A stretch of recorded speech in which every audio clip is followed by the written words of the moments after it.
Okay. We need to get the metrics people over here.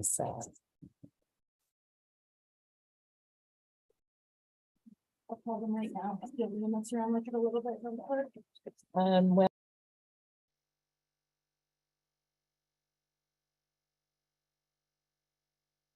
All right, we're live on YouTube. You can go ahead and start. Well, this is the second to last time we'll be doing this for the foreseeable future. So get ready for a whole new world.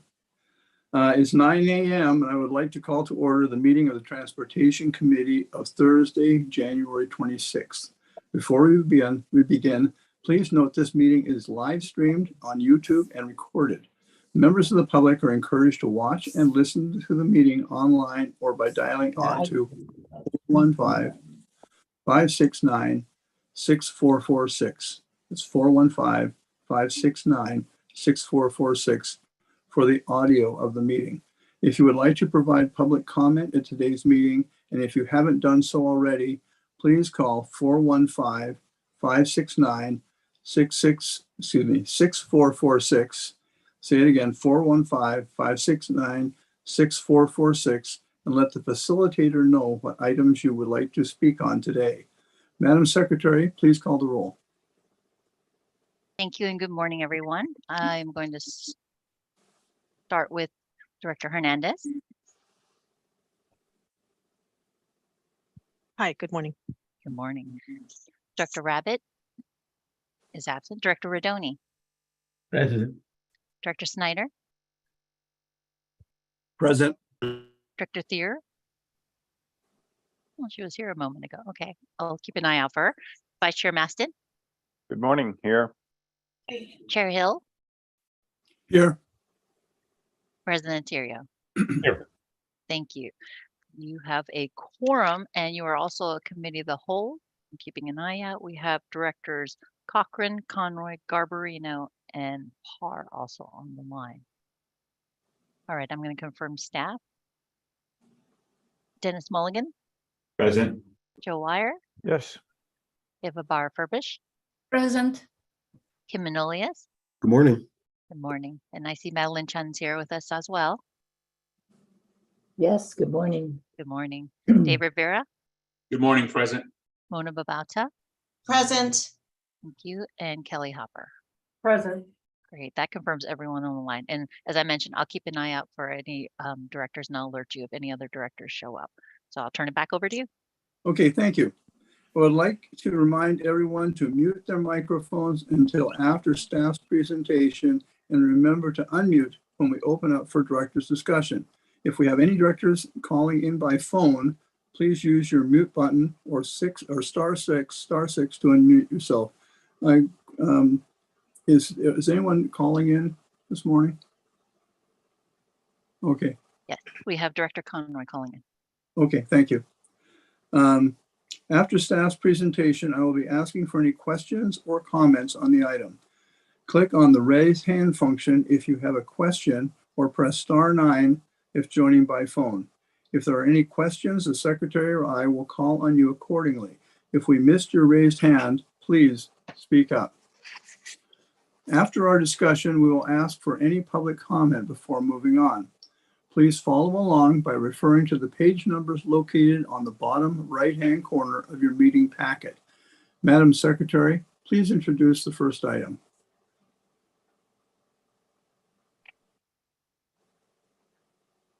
Thanks. We're going to introduce item number 3, and that's going to be an item on sorry about that. It's an informational report, and that's regarding the district's advisory committee. And no new meeting information was available at the time of mailing. And so there's really nothing to report in your packet. So I just wanted to bring that to your attention, but staff is available if you have any questions.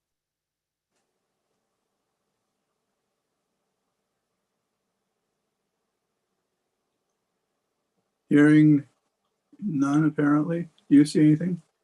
I don't see any as well. Okay. I guess that concludes discussion on the item. Madam Secretary, is there anyone from the public wishing to speak on item 3? Let me double check if there's any speakers on item number 3. See. We do. We have Mr. Pilpel wanting to speak under item number 3.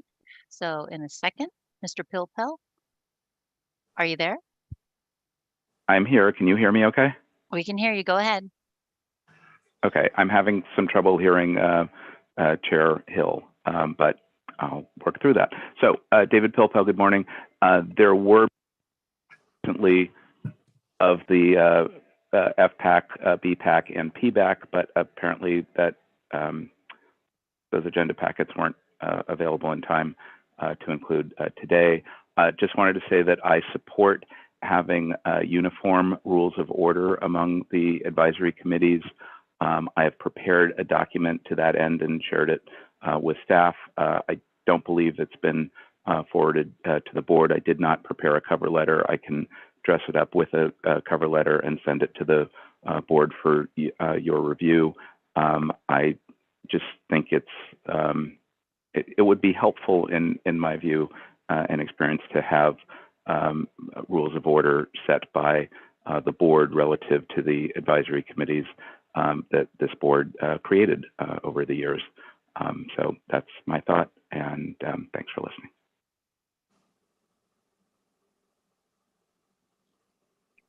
All right. We have no other speakers. Okay, thank you, Mr. Pilpel. We always appreciate the good advice that you give to us. Thank you. Okay, so no action is required for item 3. We will move on to agenda, excuse me. We will move on to agenda item 4, which is to approve award of contract number 2022-D-8888, regional bus, ferry, and bridge user and non-user survey to Corey, Canapaneri, and Galanis. The staff report begins on page 5, and we have Director of Planning, Ron Downing, here to introduce this report. Ron, go ahead and begin your report while I lose my voice. Good morning, Chair Hill, members of the committee, and board members. This item is a very important one for us moving forward. The recommendation for you to consider is awarding a contract for a major survey of users and non-users of bridge, bus, and ferry services to Corey, Canapari, and Galinas, which I will refer to as CC&G for ease moving forward here. A lot has changed since we did a last major passenger survey back in 2015. Obviously, the pandemic and the impacts on travel patterns from that event are still kind of clouding which way we go in the future with our transit programs and even our bridge traffic. The last time we did a real deep dive in terms of a system-wide passenger survey was 2015. Other things have changed since that time in the general landscape. The Sonoma Marin train was not running at that time. And also since 2015, Marin Transit has expanded a great deal of service up and down and across the 101 corridor within Marin. Given the travel patterns are different now, it's really important for us to get a sense of what people's needs are in the communities we serve moving forward. That will give us information how to better plan our services, how to respond to the needs of the public. And also, one important cornerstone of this study that would be moving forward if you approve this project is to do a deeper dive into equity communities in our service area to find out what the travel needs are of those specific individuals, again, so we can better position our services if there are unmet needs in those communities that we are not presently serving. Another important piece of this work moving forward is our Title VI analyses. We are required to submit a Title VI program to the Federal Transit Administration every 5 years, and that report needs to be based on contemporary information on the characteristics of our riders and their travel patterns. In between our major survey efforts, we have relied on MTC for doing smaller scale travel analyses. However, MTC's survey effort was slowed down by the pandemic, and when it resumes, it will not provide statistically valid ridership data at the route level that we would need for those analyses. So that's another important component of why this survey effort with CC&G is very important to us. Our next Title VI submittal will be due in 2024. And so the schedule that we have laid out in this project would give us that data to be able to meet our submission deadline to FTA. There's a lot going on here in terms of surveys via telephone, on board our transit vehicles, focus groups, again, some really deep dive meetings with specific communities in our service area. We had an evaluation committee comprised of planning staff, marketing staff, and customer relations staff that evaluated the proposals we received. We received 4 proposals from different firms at our November 21st, 2022 deadline for submission. And the selection committee looked at the proposals and determined that CC&G was the highest ranked firm from their submittal. Now, there's another aspect to this is CC&G has done work for us before. They have done work for many of the Bay Area transit agencies and MTC in our immediate service area, and they have high marks. They are well regarded. Most importantly, though, they are local. So they are immediately at our disposal for whatever we need on this project. CC&G is a small business enterprise, so they would have 100% small business participation in regard to this project. So the total project amount that we've budgeted is $362,338.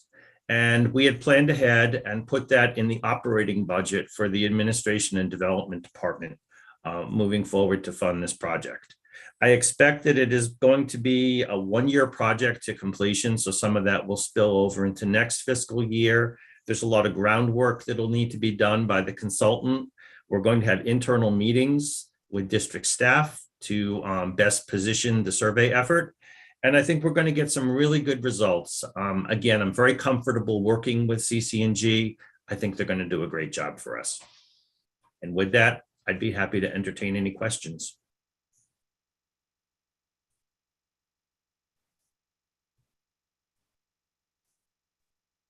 Chair Hill, you're muted.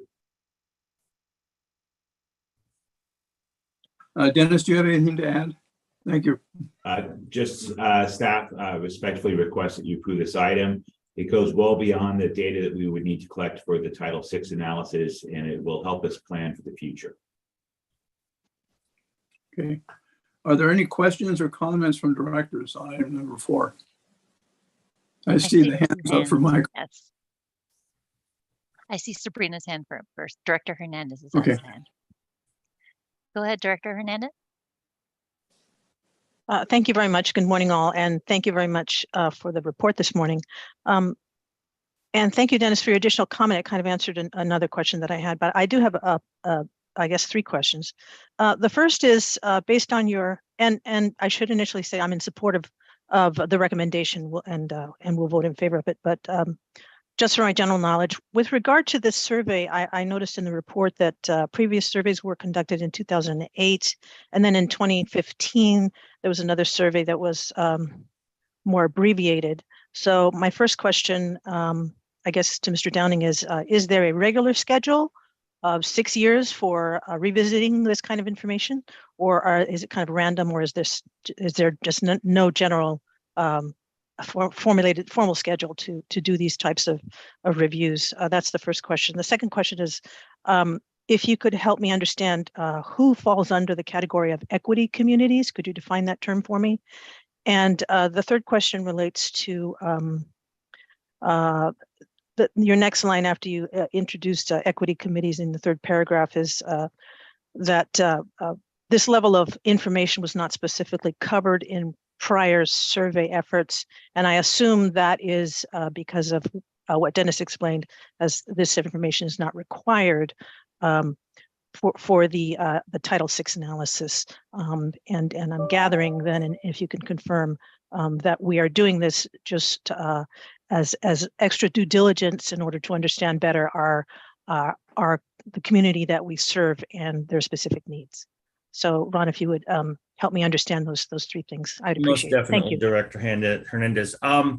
In the past, we've done these large-scale surveys as an appropriate basis when we needed to check in and get more detailed data.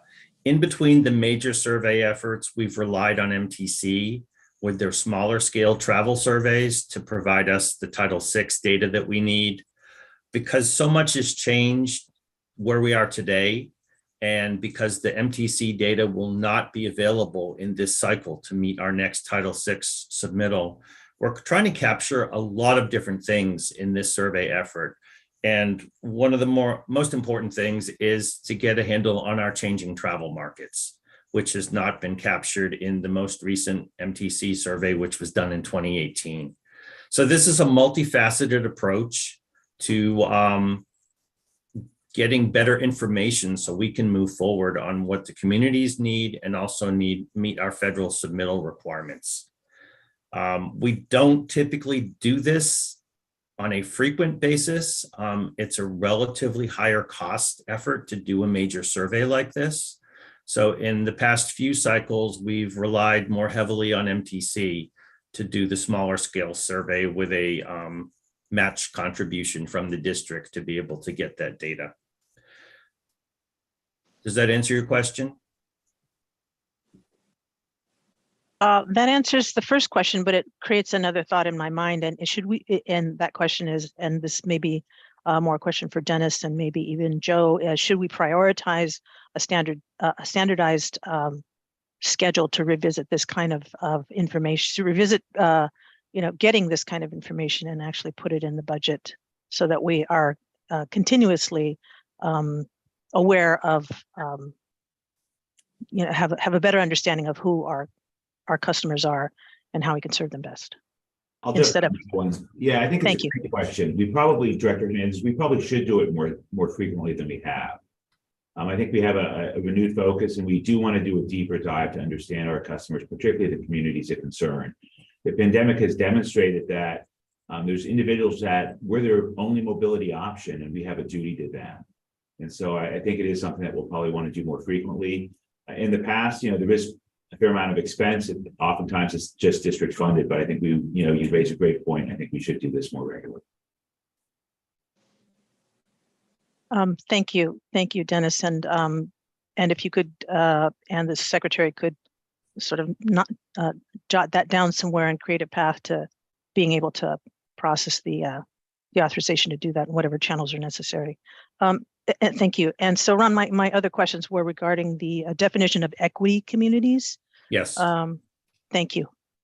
So in our service area, there are defined communities of concern. And those include in Marin County, the Canal, Marin City, near downtown Novato. In Sonoma County, the Roseland area of Santa Rosa, which is just west of downtown. Those are the main examples I can point to right now where we know there are people who are minority, low income, and transit dependent who do use different transit services to get to where they need to go. So we would do a deeper dive in those communities to try to get more information as to what their travel patterns are and what they need.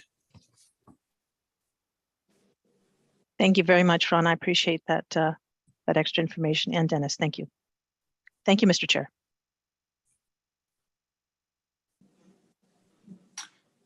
Dennis, do you have a question? President Excuse me, Terrio has his hand up. Michael, Michael, do you have a question? Comments and maybe a question. Whatever the scheduling of these, I'm pleased that we are undertaking this one now because we are also beginning a strategic planning effort. And the results of this should be very useful for that, although I would suggest they not be delimiting. There is, I note also that it talks about it being a user and non-user survey. I particularly look forward to the non-user results. I'm interested in knowing why people who do not use our services do not use our services and what we might do to engage them in using our services. The question I have is, we have to do this, but it is a tricky moment in which to do it because things are so much in flux. And the kind of question I wonder if a certain kind of question might be useful, and that is, two-part almost. What do you expect to do with regard to the district services now? And B, what might you do were things to return to something like what they were before? I think both of those fields of information could be useful to us. And that's my comments. Thank you. Thank you. We will incorporate those into the list of items for the consultant to put on the possible questions, Director Terrio. Are there any other questions from directors? I've got one I wanted to ask. We know that we have a number of people who do a reverse commute. And I'm wondering, are you thinking of also asking them because they are a factor in our commuters, or just telling why not? Most definitely, Director Hill. We have an important number of people that do reverse commute on our system from San Francisco to the north. We have people that work in restaurants in Sausalito, for example, that come from San Francisco. We have people that work at BioMarin in downtown San Rafael at the corporate center who take our Route 101 bus in the reverse direction. So it's been a very important market for us because traditionally we've been peak oriented in the southbound direction in the morning and in the northbound direction in the afternoon. But some of our buses would run empty in that reverse direction. So having riders on those buses making reverse commute trips helps our bottom line. We've got seats to fill and the service is available. So again, it would be finding out what the specific needs are for time of day, day of week, things like that, and how we could better meet those needs via our transit program. Also, the possibility for reverse commute trips on our ferry service. Again, in the past, we had carried people from San Francisco to Larkspur who worked in construction jobs in the immediate vicinity of the Larkspur terminal. So there's a potential there. I'm only giving you examples based on my knowledge of what was occurring before the pandemic, but I can't tell you what's happening out there today with the changes in the travel patterns. Yeah, I would think there would also be people with an equity consideration on there too. So hopefully we can do that. Let's see. That concludes discussion on this. Oh, I'm sorry, Holly. You got a call. Go ahead. Holly, you're muted. You missed my words of wisdom. No. Sorry, I said I had a late hand. Sorry about that. I wanted to kind of piggyback on something that Mike was saying, President Terrio, sorry. It is an interesting time to do the survey because I think we're still coming out of COVID. I think people aren't yet back to work. But I also think it's a really important time to do it because what we've got now is we've got to figure out how to bring riders back. We got to figure out what the needs are. We have to pay particular attention to the equity communities. And, I think it's a good time to do it. But I do think in a few years, maybe 2 to 3 years, we should be doing it again. Because I do think ridership is going to change again. And either people are going to go back to the office or they're really not. So I just wanted to add in those comments, and I'm excited to see the results of this survey. Are there any other director questions? That concludes discussion on this item. Before we take our vote, Madam Secretary, is there anyone from the public wishing to speak on item 4? We have no speakers on item 4. Thank you. I will now entertain a motion on item 4 to approve award of contract number 2022-D-88. So moved. May I have a second? Second. Thank you. Madam Secretary, please do a roll call. Thank you. We have a first and second on item number 4. I'm going to start with Director Conroy. And Director Conroy, you have to hit *6 to unmute. Aye. Thank you. Aye. Director Garbarino. Aye. Director Giudice is absent. Director Grosball is also absent. Director Hernandez. Aye. Director Maston, Aye. Director Parr, Aye. Director Rabbit. Aye. Thank you. Director Rodoni, Aye. Director Snyder. Aye. Director Stephanie. Director Stephanie is absent. Director Thier, Aye. Second Vice President Hill, Yes, First Vice President Cochran.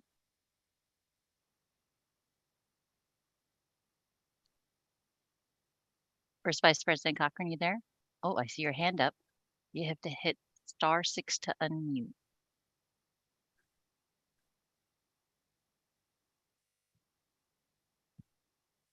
We can come back to you. Director Cochran has raised his hand, but I believe he's trying to acknowledge he's there. There you go. And then President Terrio. Yes. Thank you. Without First Vice President Cochran, we have 11 ayes. And we'll work on that technical difficulty. Thank you. okay. Thank you, staff, for that presentation. Let's see. Excuse me. What? Oh, there you go. Good. Thank you. All right. That's 12 ayes. Thank you. Okay. The motion passes. We will move on to agenda item number 5, which is a presentation on the Regional Network Management Update.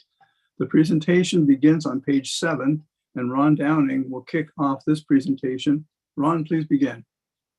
Thank you, Chair Hill. This item is for information only, so there is no action required. Amaret, there we go. So this is an update for the committee on the Regional Network Management Framework that's moving through discussions at the Metropolitan Transportation Commission. It's kind of a short to near term overview of what is proposed for the region, along with an implementation plan and evaluation framework. Next slide, please.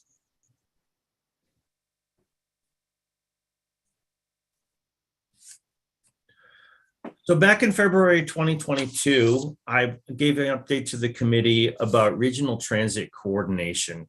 One of the things that had come from transit advocates was a thought that the region's transit system need to be agglomerated into one mega system to better deal with customer experience issues, fare payment issues, the look and feel of the transit system, and things like that.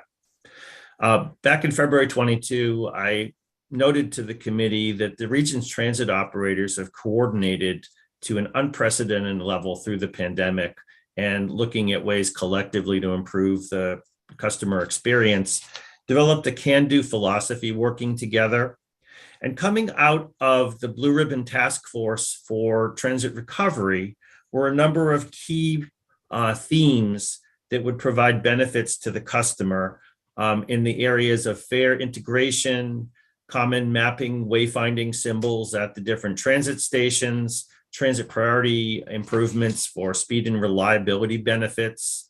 There was also an interest in looking at governance options across the transit agency network and other smaller scale improvements. So next slide, please, Amaret. So the Blue Ribbon Transit Recovery Task Force had a 32-member body that was looking at how the region would emerge from the pandemic and create a better, more integrated transit system. In July of 2021, they created 27 specific near-term actions to reshape the nation's, the Bay region's transit program into a more coordinated, efficient, and user-focused network. And this was the basis of the Bay Area Transformation Action Plan. As part of this effort, there was again an interest in how the management of this regional network would be codified moving forward, what its functionality would be, and how it would integrate with the different transit agencies and their governance boards. Again, there was a very different approach in terms of philosophy, in terms of this was advocated to be a top-down approach over all the transit agencies, versus the transit agencies saw a more collaborative approach, kind of building on the coordination efforts that we embarked on through the pandemic. Because of outstanding questions, there was a collective decision made that the business case for this network management, what its structure would look like, needed to be studied. And so MTC established a network management business case evaluation project to bring in a consultant team to look at the different needs across the region and figure out how it could best be structured to achieve near-term mobility goals and long-term transit goals in the region. Next slide, please. So this just gives you a very broad overview of the different purposes, functions, and timeline of the network management business case analysis. They met 8 times from January to December, and the advisory group was chaired by Dennis and represented a cross-cutting section of different leaders in the transit industry in the Bay Area, along with the executive director of MTC, and really honed down on what we would be looking at in managing the region's transit network better and what the key elements would be moving forward. Next slide, please. So here you see a high-level overview of the purpose, the term, and the composition. Again, cross-cutting representation on the stakeholder board from citizen groups, labor groups, community transportation agencies. Suzanne Smith from Sonoma County Transportation Agency was on this, as well as business representative Jim Wonderman from Bay Area Council was on this group. Next slide, please. So obviously 27 areas of interest was a lot to tackle in this initial assessment. This 27 areas were narrowed down to 6 priority areas for ease of analysis in the business case examination. Fare integration and policy was something that was already underway at the region to look at better coordination of fares and fare media across the transit network. Wayfinding and mapping has also been in the works for many years, and this was deemed to be a priority effort moving forward, again, to provide a common look and feel for transit riders for their experience across the region, knowing what to look for as far as mapping, availability, schedules, signage, and things like that. One of the other things that was one of these priority areas of interest was, what does the network look like across the region? What is in the network? What components of the network need to be strengthened?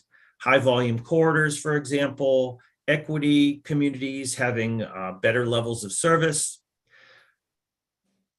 The final 2 areas that were examined in this business case analysis, accessibility, and that was a broad statement. It doesn't just include paratransit, it includes how people access the system. So is it easy for somebody to transition who's a person with mobility challenges?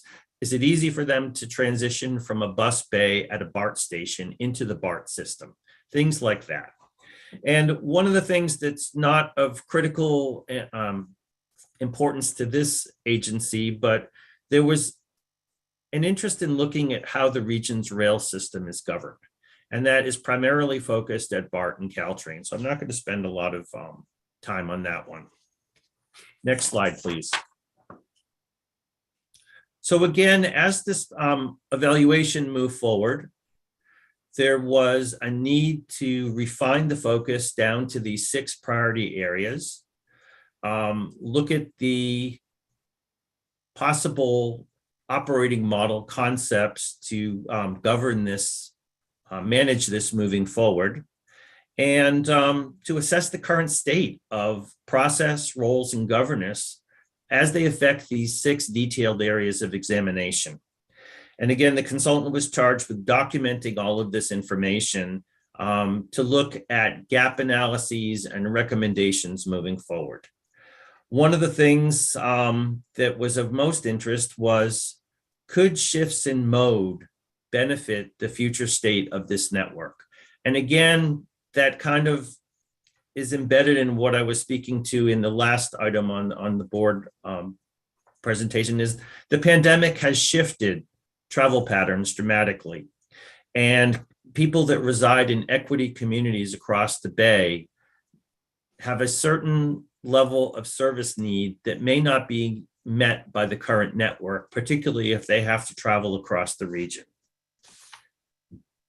So the end state of all of this analysis is the teal colored box on the right of the slide.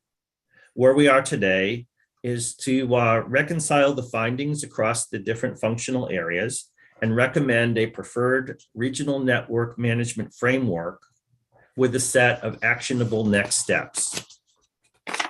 Next slide, please. So this slide, the business case evaluation came up with two proposed statements to guide their direction.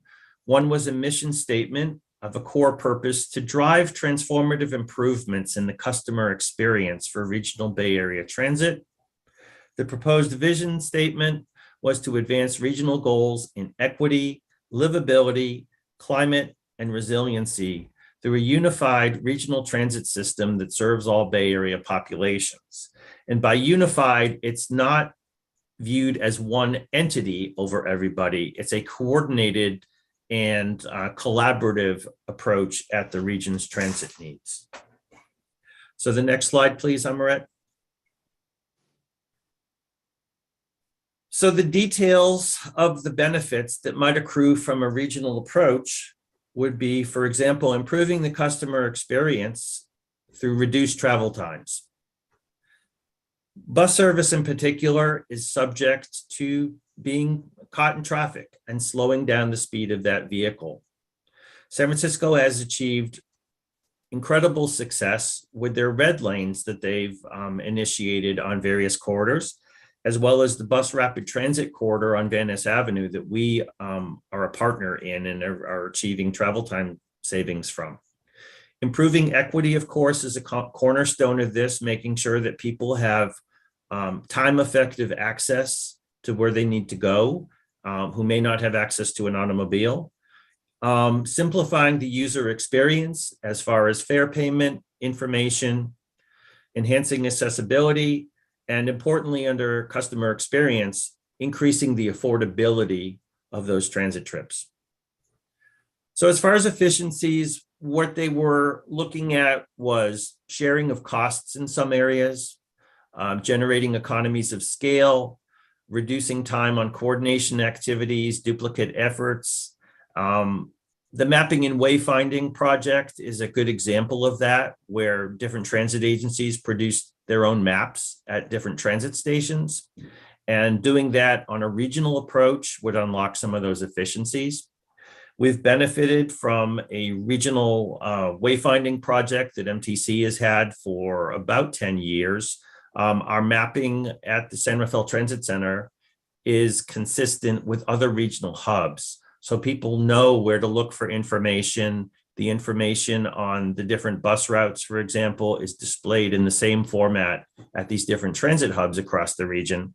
However, these are only 22 of the transit hubs in the region, and the effort now will focus on bringing those across to other transit hubs. Finally, this needs to be feasible. It's not intended to be cost prohibitive. It needs to be achieved within legal and regulatory requirements.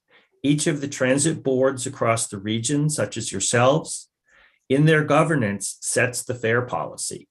And so we want to preserve that authority with the individual boards. We don't want somebody else to come in and say, this is what your fare policy is, this is what you have to charge, or even dictating what service levels look like and how schedules need to be written. It also has to be operationally possible. So that's one of the underlying themes here, why small pieces are being looked at, not all 27 actions. Next slide, please. So this just gives you some more information about the 6 priority areas and how they would fit into this regional vision for a connected network and a network management approach. I'm not going to go into all of these 6 boxes, but the overall thing is to set a vision for these priority areas, establish policies for the region, and identify improvements that will better the customer experience in each of these areas. Next slide, please. So to move these issues forward and to address the challenges, the regional network management concept needs to have 3 key elements. It needs to have a visioning component to be able to look to the future as far as what the region's transit network should look like, how it should function, which communities it should serve better than some. A very important component of all of that is to listen to the customers. The people that ride the system right now will have a place in this moving forward, so they can inform the decision-making process from a customer and user perspective.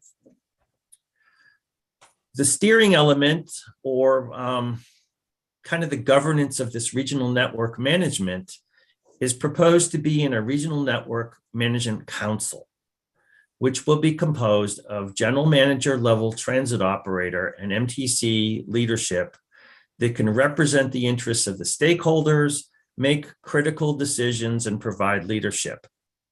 The model for this is the Clipper Executive Board that has effectively moved forward the Clipper program, particularly as we're about to embark on Clipper 2.0. And it provides insight from the transit general managers on that Clipper board from an operational perspective and what's happening basically on the ground. So to make all this happen, there's an administrative and operational element. There needs to be staff to do all this work that's identified in these priority areas and setting the vision for moving forward. So MTC is proposing a group of dedicated staff in concert with the existing transit system, transit operator staff, with consultant expertise to move all of these elements of the regional network management forward. Also, as part of this, there would be task force that would delve into specific issues or subcommittees.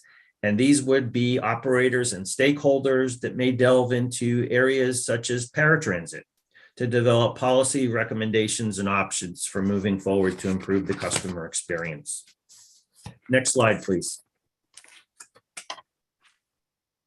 So this is just a schematic of how this might function within the regional network management structure as it pertains to the MTC Commission, the MTC Executive Director. The one that's most important is the blue box left of center that shows you the composition of the Regional Network Management Committee with the transit operators front and center, representation from the smaller transit operators. And note that the transit boards are to the side of this, but are an integral part of making this work. The other part of it, as you see, is the voice of the customer in an advisory committee that would have interaction with the Regional Network Management Committee. And ultimately, this committee would report to the MTC Commission. In parallel with that, the MTC Executive Director would oversee these specific staff that would focus on the different sub-elements of the customer experience, fare policy, funding, land use, performance, and future issues that might come up that we haven't even identified yet. Next slide, please.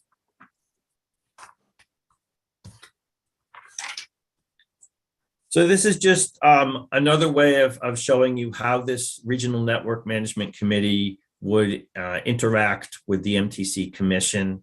Again, I'm not going to go into a lot of detail because this is preliminary. The next slide, slide 14.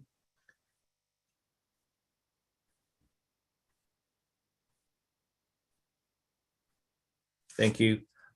This is a depiction of how the voice of the customer advisory committee might function with different stakeholder representatives from a policy perspective, stakeholders from a transit riders perspective, businesses, cities, and the disability community, how these would all provide input to the Regional Network Management Committee.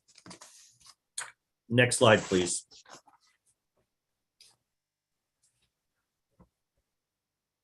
I apologize because there's a lot of diagrams here that are kind of saying the same thing in a couple of different ways, but this is how this would lay out with the MTC Commission, the MTC Executive Director, the Director of the dedicated staff through MTC that would be working on these different elements of network management, and then the Regional Network Management Committee composed of transit general managers with the voice of the customer advisory committee. Next slide, please.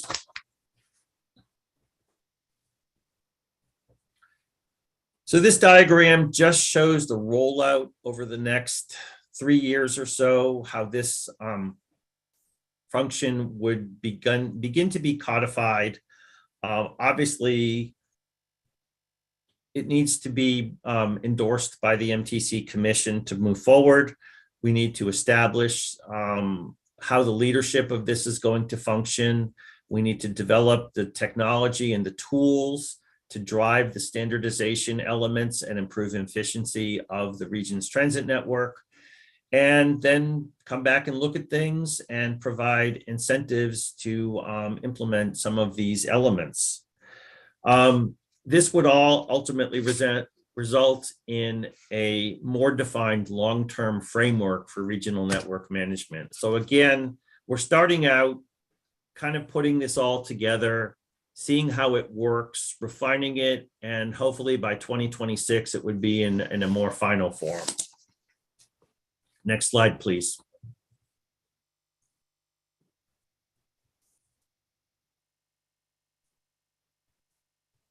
Nope. One before.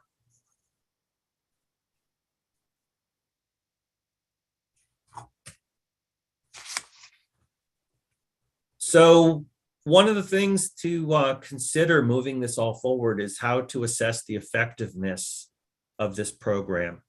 And there are key performance indicators that have been proposed to measure the progress with a check-in every 2 years to make sure that these key performance indicators are what they want to do to provide an appropriate framework for evaluating the effectiveness.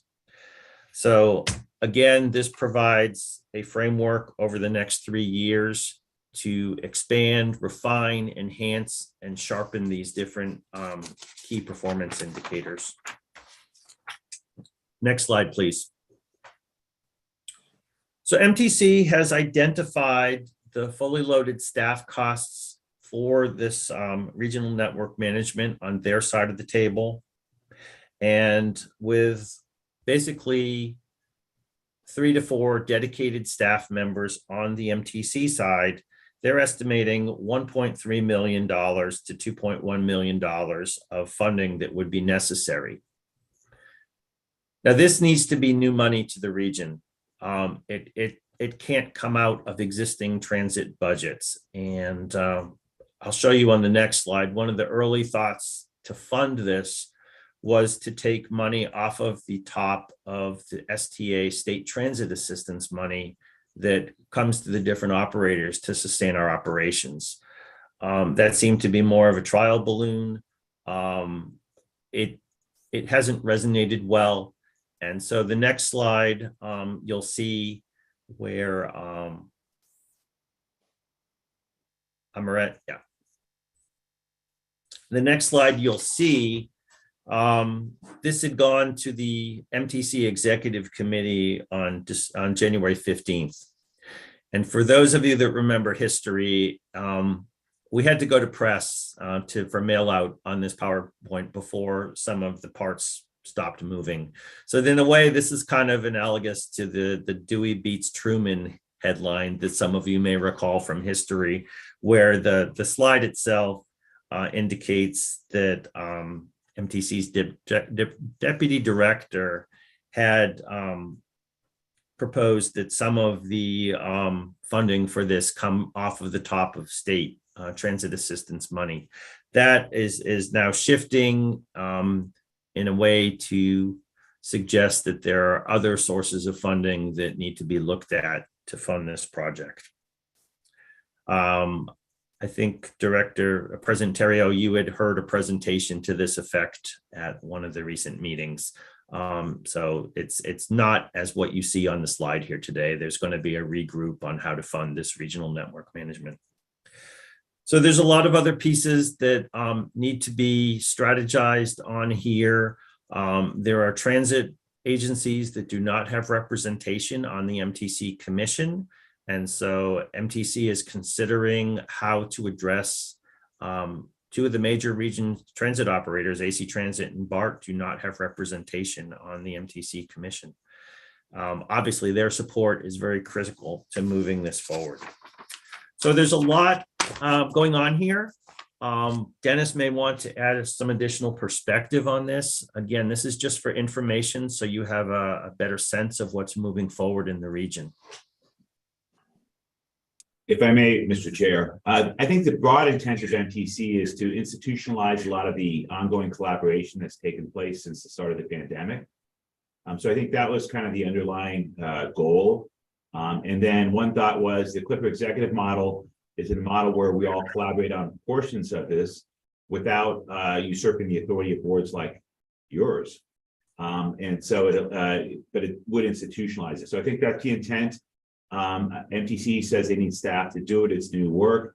And as Ron said, the transit agencies are very interested in how they might fund that, because there's a concern that we don't want them setting a precedent of taking money that would pay for bus drivers driving buses down the road and use it to hire staff that is managing it. But one high level theme from the advocates is there's a sense that each transit agency serves their customers quite well within their service area, but where some customers have to travel between transit operators, that handoff has struggled. And I think part of that was a challenge that was only recently solved between Caltrain and BART and Millbrae, where the schedules didn't line up, and a lot of the advocates would point to that. And that's, I think, something that was kind of the poster child for why there may need to be a look at rail consolidation in this regional network management effort. But so that's kind of a high level to institutionalize ongoing collaboration. And our principal concern is how it might be paid for, but otherwise staff is supportive of this. Thank you. All right. Thank you, Ron, for that very good presentation. Are there any questions or comments from directors on item number 5? Amrit, are you going to manage this, or am I? Sure, I can. I see 3 hands up, starting with Director Rabbit. Go ahead. Thank you very much. First off, I want to say, well, thank you, Ron, for the presentation, but really big thank you to Dennis for his leadership and chairing the committee on this. Obviously, as a member of MTC, also as a member of the Blue Ribbon Transit Recovery Task Force, I think we all knew that, quite honestly, through the pandemic and the downturn in transit, it was an opportunity to look at how we're doing business in the Bay Area and what we can do better, which totally good timing. We have 27 separate transit agencies. Is that the right number, the wrong number? Plus, there was a lot of pressure, as Dennis knows, as you all know, at the state to do something called Seamless Bay Area, which was really, let's consolidate things down to a much, much smaller number, even one. And I think we all agree, as Dennis said, coordination between intersecting transit agencies is vitally important. I think our district does a great job in working with communities to coordinate our service, certainly up through Sonoma and Marin. A little tougher, I would imagine, in San Francisco, where you're coming into Salesforce and you got to have East Bay transit operators to really coordinate that number. But I think we do a great job in that. And certainly the low-hanging fruit, kind of the mapping, wayfinding, the fare integration, which we quite honestly have with Clipper as a methodology anyway, is really there. And for me, as a member of MTC, and I'm glad that we staff floated that idea of the state transit funds, and it makes no sense to me to pull money out of on funds that are supposed to help us build recovery for this particular subject matter. And I know that my fellow electeds always know this. These are not there's good intent here, but to go off and talk about 4, 5, 6 FTEs and those ongoing costs and that overhead, we all recognize it takes overhead to manage these things, but it also needs to be looked at as the return on that investment. And that's why, for me, the key performance indicators, the metrics, are going to be so important to really ascertain, is this worth it? Is it worth to make that investment to really improve the service overall within the entire Bay Area? And I think what's true, and as Dennis knows this, some entities do it so much better than others, as even just mentioned on down the peninsula. And that coordination should have happened years ago. But yet they let it slide, and the centralized network is sometimes a little scary in that regard. But again, I think it's an investment in essentially that centralized additional bureaucracy to improve the overall transit system is really going to be, what's that number worth and where does that money come from? And while it may not come from STA and it may be considered new money, was that new money going to be available for ongoing operations and building the systems anyway? So it's a tough question. And I just as one MTC member have been very skeptical on this, but I do appreciate working with Dennis, and we'll make sure that the ultimate decision is going to benefit the district going forward.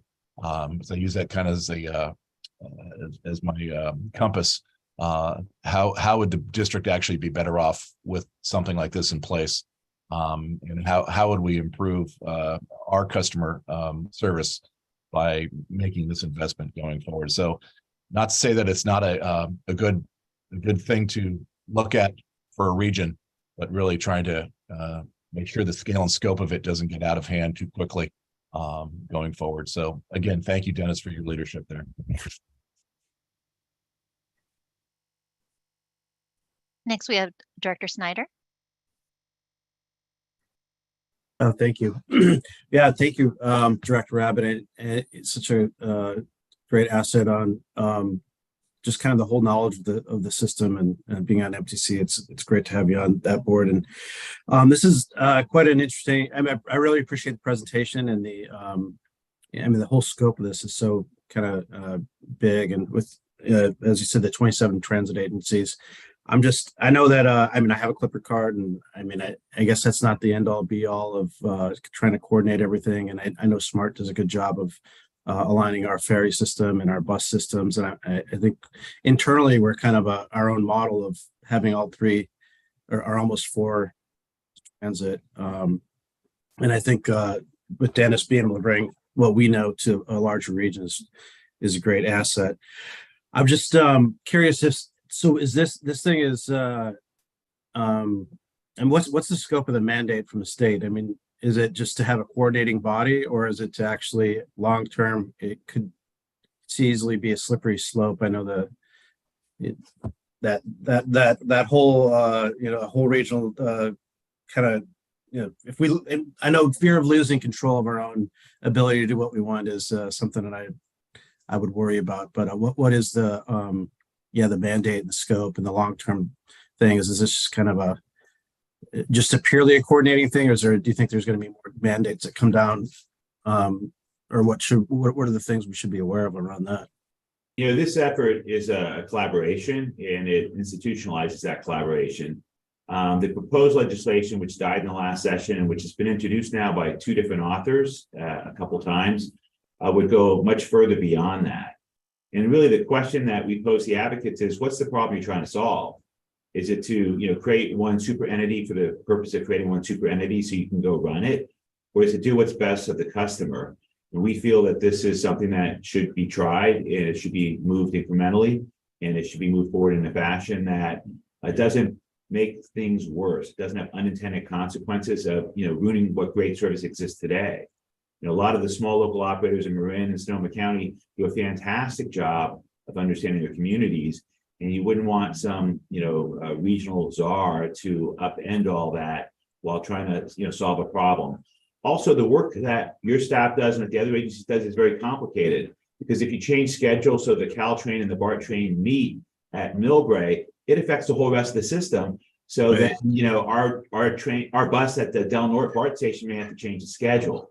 And so it's easy to create a soundbite saying, well, this doesn't work, but it ignores the complexity. SMART has to, meet a connection at Larkspur with the ferry, but then what does that do up at, Novato? And so you can't, slow down the train just so it meets the bus at every station, or speed, you can't speed it up either. So I think there's a simplicity that drove some of the legislation. Fortunately, the most current author, I think, has a better appreciation of it. And I think if we proceed down this path, I think the most recent author may not introduce it again. And on that, I mean, I can't imagine the Venn diagrams of all the schedules and that complex, but isn't that what the Clipper board does now? Is like, is there a coordinating body for all that between Right now, the agencies, the Clipper board is that the whole coordinates, goal? it coordinates how we collect money. It used to be that you'd have a different, paper pass or a different way to pay every system. So what Clipper did is it streamlined that. So if you use a Clipper card, paying for your transit, you don't know there's 27 transit agencies necessarily. I mean, there are some issues that need to be addressed with fair coordination on transfer credits and things like that, but it doesn't deal with the schedule piece. But during the start of the pandemic, we started working on that collectively and collaboratively. And I think this would, the aim of this is to institutionalize that, is to have Okay. I mean, I definitely see benefit in that, and having some place where everybody comes together and figures that out. It's kind of surprising there wasn't. Well, I'll give you one issue to share with you the complexity of it. We're fortunately a very unionized environment in the Bay Area, so we all have collective bargaining agreements that evolve over time.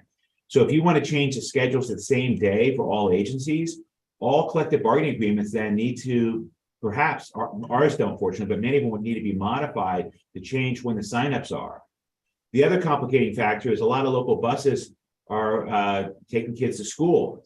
And the school districts in Marin don't necessarily all have the same start date, let alone throughout the 9 Bay Area counties. For a lot of local bus operators, do you want that bus in Walnut Creek to be timed for the BART train, or do you want it to be timed for the Bell time so Johnny and Jane get to school on time? And so it's not a simple thing, but it's easy to create a simple soundbite to say, well, it's all messed up. And transit is in the eye of the beholder. If you're that school kid who wants to get to school on time, you think that's the priority. And if you're the commuter, you think that's the priority. But if there's only one bus, who gets precedence? And so those conversations are starting to occur, but that's the best example. People going to BART or people going to schools. If you ask the Bay Area Council, they'll say it's the people going to BART to get to work. If you ask the school districts and the parents, they'll say it's the kids going to school. And so it's very, very complicated stuff, but having a discussion about it, creating a structure to kind of dive into it, we can do a better job collectively. Thank you. Thank you. We have President Terrio. You have your hand up. Yes, thank you, Madam Secretary. As Mr. Dowling indicated, I sat in on an initial presentation of this 2 weeks ago today. I too want to thank General Manager Mulligan for his leadership in this. There were in the discussion that went on at that initial presentation, there were a couple of things that should be a comfort to this board. One is that, well, although this is an obviously very advanced presentation, there is, as you can see in the last second and the third last slides, there is a lot of ground still to cover before this thing is fully functional, and a lot of flex points at which this board has decision-making authority. A number of the smaller agencies raised questions, in particular about their ability to weigh in on decisions and about funding and whether it should be done, how it would be done in a proportionate way, so that the bigger agencies like Muni and AC Transit and BART and so on were not underpaying. Well, excuse me, AC Transit and BART are not part of this, but Muni is not underpaying. And agencies in Sonoma County and so on are overpaying. So because of the necessity of achieving cooperation at every step of this thing, I think we will see those issues play themselves out in a way that is acceptable. to this board and this body. But we'll watch over time. That's it. Thank you.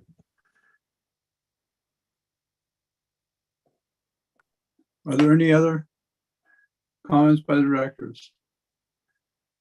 I just want to offer the comment that as someone who is dependent on active transportation and deal with a lot of the members of the 27 members, as well as the years of APTA meetings I've attended where we've had the same discussion. I think San Francisco, or the Bay Area, has one of the more complicated situations to deal with, compared with pretty much all other communities. And I also attend Seamless meetings, and I'm members of Transit Riders, so I hear their approaches also. I'm very impressed, Ron, with your presentation and what is progressing.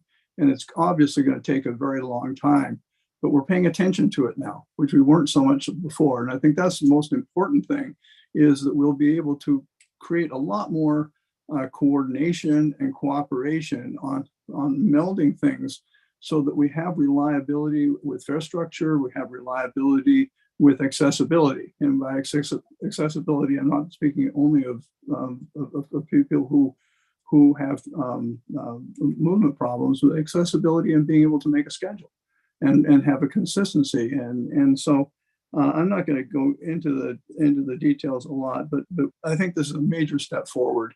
And I'm encouraged and very excited that people are taking it seriously now for I think the first time. So with that, do we have any comments from the public? We do have one speaker, but we want to just double check that we capture any public comments, especially if anybody joined us late. So in a second, if you could give us one moment to pull the public line one more time, we'd like to see if there's more than just the one commenter.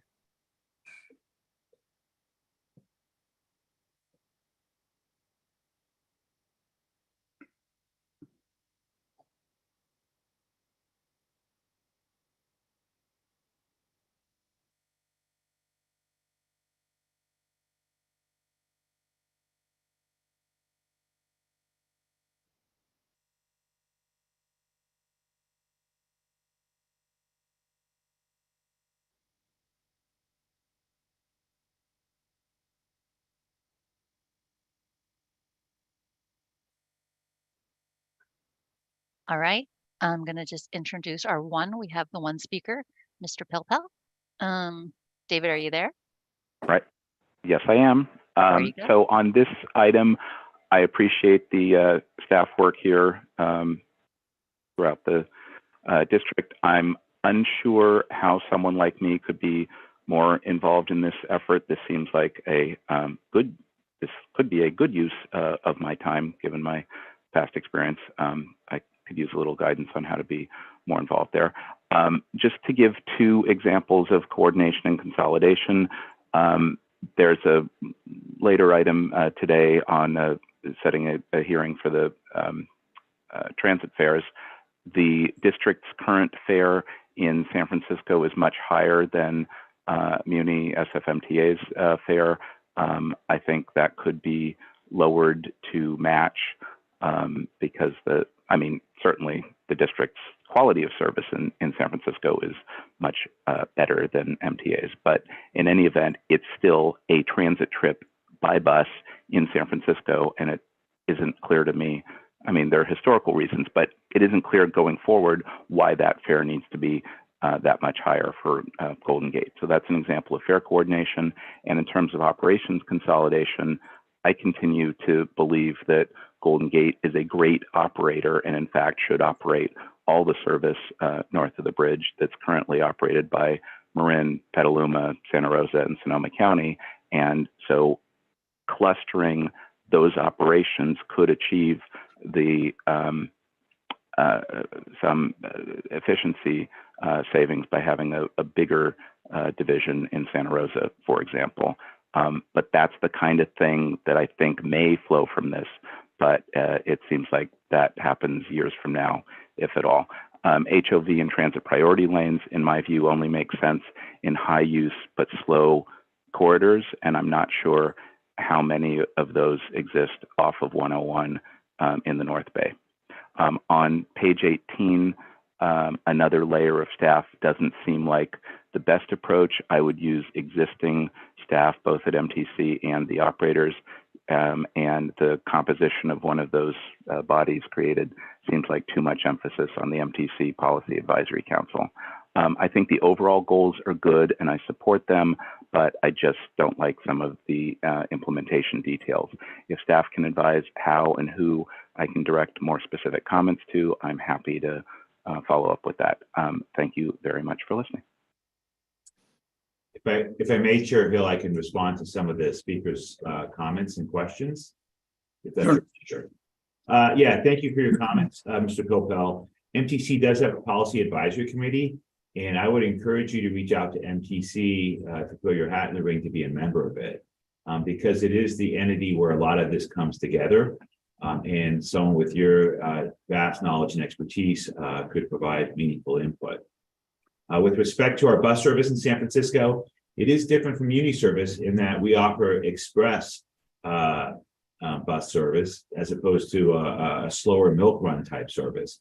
And so people generally pay or charge more for a fast express trip as opposed to something that's much slower. It clearly has value because there is parallel Muni service and people are choosing to ride our bus. Even though they could ride a Muni bus at a lower cost. And they make that choice because our bus is much, much faster. At this juncture, we do not have a problem with a lack of customers in San Francisco riding our buses locally. So clearly our higher than fares in Muni or SFMTA is not problematic. I think people, if they're in a hurry, will pay a little bit more. And so I just mentioned that. With respect to consolidation, that's really a political decision. And I defer to the wisdom of our, various transit agency boards and the legislature with respect to that. And I think that says enough there. Is that it's just it's a political decision. But as always, David, thank you for your comments. Okay. Real quick question from me relative to David's comment. The equity. What is the equity fare on riding on taking the Golden Gate versus San Francisco Muni? So we offer a 50% discount from our cash fare currently, but as part of your next meeting, we'll be talking about lowering the means-based fare for ferry customers rather significantly as part of our fare proposal. But I think that's getting ahead of ourselves, and so we'll defer to the discussion that will happen at the Finance Committee meeting after building and operating. When we Thank you. I just want to point out that we do have a special fare from an equity standpoint that's much different than the other for that part of the ride. Okay, with that, and then discussion. Let's see. This is informational, right? We look forward to future updates in this manner as it continues to progress. As we will move on, excuse me. We will move on to agenda item number 6. Which is a monthly report on bridge traffic, transit ridership trends, and transit service performance. The staff report begins on page 27, and Dennis will present this report. Dennis, go ahead. I'll be very brief because we have many more items in the follow-up meetings. We're kind of in a holding pattern with respect to travel in the corridor. Travel is still down in the corridor. It's not increasing significantly. And it's primarily down during the commute period, whether by bridge, bus, or boat. So as long as San Francisco has a 27% office vacancy rate, I think we'll have some challenges. So there's really nothing new there. The commute period is down almost 30% on the bridge, let alone bus and ferry. But we are seeing, cautiously some small growth in bus and ferry, and we'll continue to track that and add back service as customers return. With that, I'm available to answer any questions. Dennis, thank you for your report. Are there any questions or comments from directors on item 6? I don't see any. Amaret, do you see any? I don't see any hands up. All right. Thank you. No action is required on this informational report. We will move on to item 7, a monthly report of activities related to Marin Transit. Dennis, do you have anything to report related to item 7? All is well, and I'm available to answer any questions that you might have. Thank you. Do we have any questions from directors on item 7? Seeing none. That concludes discussion on this item, and there is no action required for item 7. Madam Secretary, is there anyone from the public wishing to speak on item 7 or address this committee under item number 8, which is public comment? We have no further speakers. Thank you. We have reached the end of the agenda. May I have a motion to adjourn this meeting? So moved, Rabbit. Second. Amrit, did you get that? Got it. Hearing no objections, this concludes the meeting of the Transportation Committee. Thank you, colleagues. The time is 10:15 a.m. Great meeting. Thank you. We're going to give just a couple minutes to turn this over. So if you could just